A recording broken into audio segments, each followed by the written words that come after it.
السلام علیکم ورحمۃ اللہ وبرکاتہ۔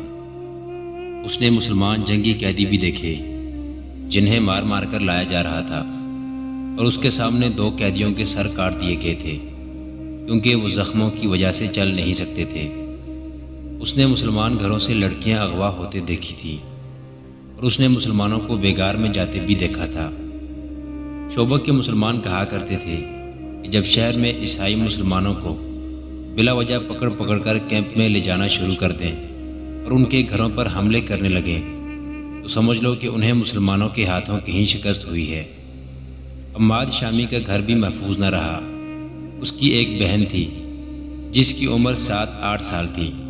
اسے وہ بہن یاد تھی، بہت خوبصورت اور گڑیا سی بچی تھی۔ گھر میں اس کا باپ تھا، ماں تھی اور ایک بڑا بھائی بھی تھا۔ ایک روز عماد کی گڑیا سی بہن باہر نکل گئی اور لاپتہ ہو گئی۔ باپ نے تلاش کی مگر کہیں نہ ملی۔ ایک مسلمان پڑوسی نے اسے بتایا کہ اسے عیسائی اٹھا کر لے گئے ہیں۔ باپ شہر کے حاکم کے پاس فریاد لے کر گیا۔ جو ہی اس نے بتایا کہ وہ مسلمان ہے، حاکم اس پر برس پڑا اور اس پر الزام عائد کیا کہ وہ حکمران قوم پر اتنا گھٹیا الزام تھوپ رہا ہے۔ گھر آ کر باپ نے اور عماد کے بڑے بھائی نے عیسائیوں کے خلاف شور شرابہ کیا۔ اس کا نتیجہ یہ ہوا کہ رات کو ان کے گھر حملہ ہوا۔ عماد نے اپنی ماں اور بڑے بھائی کو قتل ہوتے دیکھا۔ وہ باہر بھاگ گیا اور ایک مسلمان کے گھر جا چھپا۔ اس کے بعد وہ اپنے گھر نہیں گیا کیونکہ اس مسلمان نے اس ڈر سے اسے باہر نہ نکلنے دیا کہ عیسائی اسے بھی قتل کر دیں گے۔ تھوڑے دنوں بعد اس مسلمان نے اسے ایک اور آدمی کے حوالے کر دیا جو اسے چوری چھپے شہر سے باہر لے گیا۔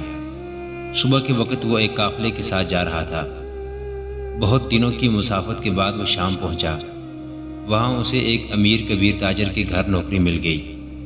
اب اس کی یہی زندگی تھی کہ نوکری کرے اور زندہ رہے۔ وہ ذہنی طور پر بالغ اور بیدار ہو گیا۔ یہ انتقام کا جذبہ تھا۔ اسی جذبے کے زیر اثر اسے فوجی اچھے لگتے تھے۔ اس نے تاجر کی نوکری چھوڑ کر کسی فوجی حاکم کے گھر میں نوکری کر لی۔ عماد نے اسے بتایا کہ اس پر کیا بیتی ہے، اور یہ بھی بتایا کہ وہ فوج میں بھرتی ہونا چاہتا ہے۔ اس حاکم نے اس کی پرورش کی اور 16 سال کی عمر میں اسے شام کی فوج میں بھرتی کرا دیا۔ وہ انتقام کے لیے بے تاب تھا۔ اسے 3-4 معرکوں میں شریک ہونے کا موقع ملا جن میں اس کے جوہر سامنے آ گئے۔ 11-12 سال بعد اسے اس فوج کے ساتھ مصر روانہ کر دیا گیا جو نور الدین زنگی نے سلطان ایوبی کی مدد کے لیے بھیجی تھی۔ 2 سال مصر میں گزر گئے۔ پھر خدا نے اس کی یہ مراد بھی پوری کی کہ وہ شوبک پر حملہ کرنے والی فوج کے ساتھ گیا، لیکن اسے اس فوج میں رکھا گیا جسے ریگزار میں صلیبیوں کی فوج پر حملے کرنے تھے۔ وہاں وہ صلیبیوں کے لیے قہر بنا ہوا تھا۔ اس کا چھاپا مار سوار دستہ مشہور ہو گیا تھا۔ عماد شامی اپنے سواروں کو ساتھ لیے صحرا میں صلیبیوں کی مشک لیتا پھرتا اور بھیڑیوں اور چیتوں کی طرح ان پر جھپٹتا تھا، مگر اس کے سینے میں جو آگ لگی ہوئی تھی وہ سرد نہیں ہوتی تھی۔ 1 ماہ بعد اس کے دستے میں کل 4 سوار رہ گئے تھے، باقی سب شہید ہو گئے۔ ایک رات اس نے ان 4 سواروں سے صلیبیوں کے کم و بیش 50 افراد کے دستے پر حملہ کر دیا۔ وہ سارا دن چھپ چھپ کر اس کا پیچھا کرتا رہا تھا۔ دن کے وقت وہ 4 سپاہیوں سے 50 سپاہیوں پر حملہ نہیں کر سکتا تھا۔ ان کے تعاقب میں وہ بہت دور نکل گیا۔ رات کو صلیبی رک گئے اور انہوں نے پڑاؤ کیا، لیکن بہت سے سنتری بیدار رکھے۔ عماد نے آدھی رات کے وقت گھوڑوں کو ایڑ لگائی اور سوئے ہوئے صلیبیوں کے درمیان سے اس طرح گزرا کہ برچھی سے دائیں بائیں وار کرتا گیا۔ اس کے چاروں جانبازوں کا بھی یہی انداز تھا۔ انہیں جو ہلتی چیز نظر آئی اس پر برچھیوں یا تلواروں کے وار کرتے اندھیرے میں غائب ہو گئے۔ کئی سوئے ہوئے صلیبی ان کے گھوڑوں تلے روندے گئے۔ سنتریوں نے تاریکی میں تیر چلائے جو خطا گئے۔ آگے جا کر عماد نے اپنے جانباز سواروں کو روکا اور انہیں وہاں سے آہستہ آہستہ پیچھے لایا۔ اس نے یہ بھی نہ سوچا کہ دشمن بیدار ہو چکا ہے۔ وہ گھوڑ سواروں کو پھر قریب لے گیا اور ایڑ لگانے کا حکم دے دیا۔ اندھیرے میں اسے سائے سے گھومتے پھرتے نظر آ رہے تھے۔ 5 گھوڑے سر پر دوڑتے ان کے درمیان سے گزرے، مگر اب وہ دشمن پر وار کر کے آگے گئے تو وہ 5 کی بجائے 3 تھے۔ 2 کو صلیبی تیر اندازوں نے گرا لیا تھا۔ عماد کا خون اور زیادہ جوش میں آ گیا۔ اس نے اپنے مجاہدوں سے کہا، ابھی انتقام لیں گے۔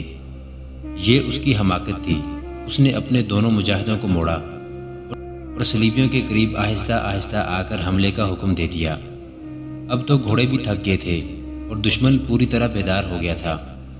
اس حملے کا نتیجہ یہ ہوا کہ عماد اکیلا رہ گیا۔ اب کہ وہ دشمن میں سے نکلا تو اس کے ساتھ اپنے 2 ساتھیوں کی بجائے 2 صلیبی تھے جو اس کا تعاقب کر رہے تھے۔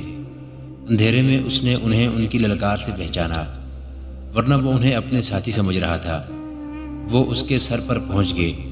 انہوں نے اس پر تلواروں سے حملہ کیا۔ اس کے پاس لمبی برچھی تھی۔ دوڑتے گھوڑے سے اس نے دونوں کا مقابلہ کیا۔ گھوڑا گھما پھرا کر آمنے سامنے آ کر مارکا لڑا۔ لڑائی خاصی لمبی ہو گئی اور وہ دور ہٹتے چلے گئے۔ آخر عماد نے دونوں صلیبیوں کو مار لیا اور دونوں کے گھوڑے شوبک بھیجنے کے لیے پکڑ لیے۔ ان کی تلواریں بھی لے لیں، مگر اسے یہ خیال نہ رہا کہ کہاں تک جا پہنچا ہے۔ اس نے گھوڑے کو اور اپنے آپ کو آرام دینے کے لیے ایک جگہ قیام کیا، لیکن وہ سونے سے ڈرتا تھا کیونکہ کسی بھی وقت اور کہیں بھی وہ دشمن کے نرغے میں آ سکتا تھا۔ اس نے رات جاگتے گزار دی۔ ستارے دیکھ کر اس نے یہ معلوم کر لیا کہ شوبک کس طرف اور کرک کس طرف ہے، اور اسے صحرا میں کون سی جگہ جانا ہے جہاں اسے اپنا کوئی دستہ مل جائے گا۔ صبح ہوتے ہی وہ چل پڑا۔ وہ صحراؤں میں جنا پلا تھا، بھٹکنے کا کوئی خطرہ نہیں تھا۔ وہ تجربہ کار چھاپا مار تھا، خطرے کو دور سے سونگنے کی اہلیت رکھتا تھا۔ اسے دور دور صلیبی 4-4 یا 5-5 کی ٹولیوں میں جاتے نظر آئے۔ اگر اس کے پاس 2 فالتو گھوڑے نہ ہوتے تو کسی ٹولی پر حملہ کر دیتا۔ وہ بچتا بچاتا اپنی راہ چلتا گیا۔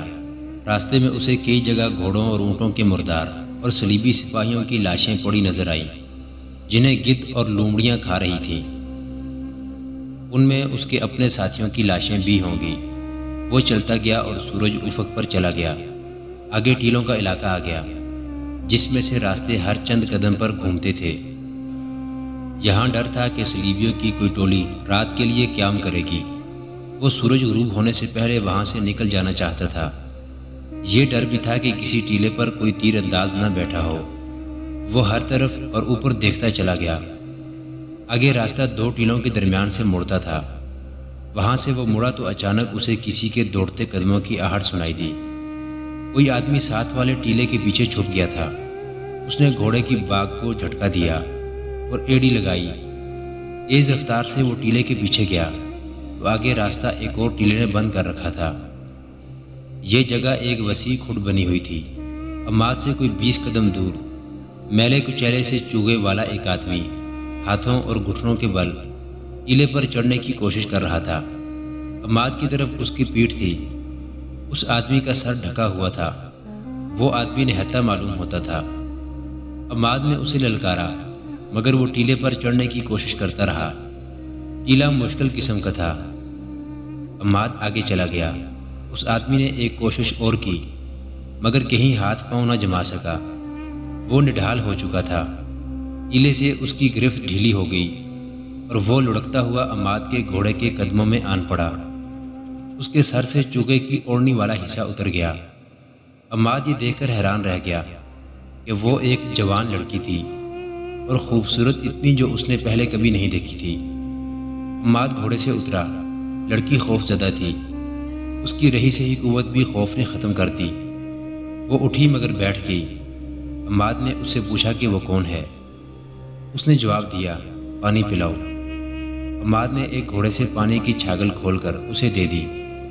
اس نے بے تابی سے پانی پیا اور اس کی آنکھیں بند ہونے لگیں۔ عماد نے اسے کھانے کے لیے کچھ دیا۔